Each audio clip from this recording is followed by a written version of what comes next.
Loneliness is a really interesting issue for those of us who study ageing, because it's very long been presented as a problem of old age, but it's now gaining a kind of representation as a problem for the health service, a problem that's draining our resources, and a problem that kills people.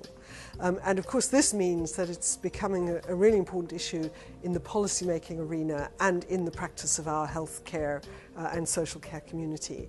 And so that makes it very important for us as academics to try and understand the extent to which this is something new, something particular about later life, or is it about life in general, and is it really the health problem that it's being represented as.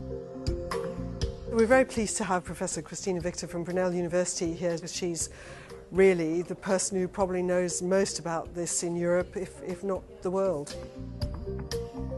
The two things I wanted to communicate was, first of all, to be a little sceptical about the claims made for loneliness and the negative consequences of loneliness.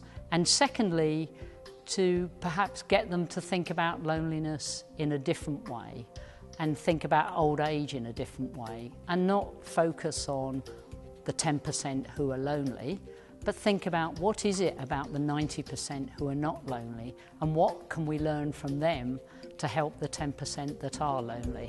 We assume a homogeneity of experience. We assume that loneliness is the same for everyone, that it's felt in the same way and that it's experienced in the same way, in the same circumstances. And I think one of the things in research terms and policy and practice terms is that we talk about personalised medicine in other domains, but how we experience, understand and respond to loneliness, I think, is something where I'm sure there are patterns, but it isn't as homogeneous as we might wish to think.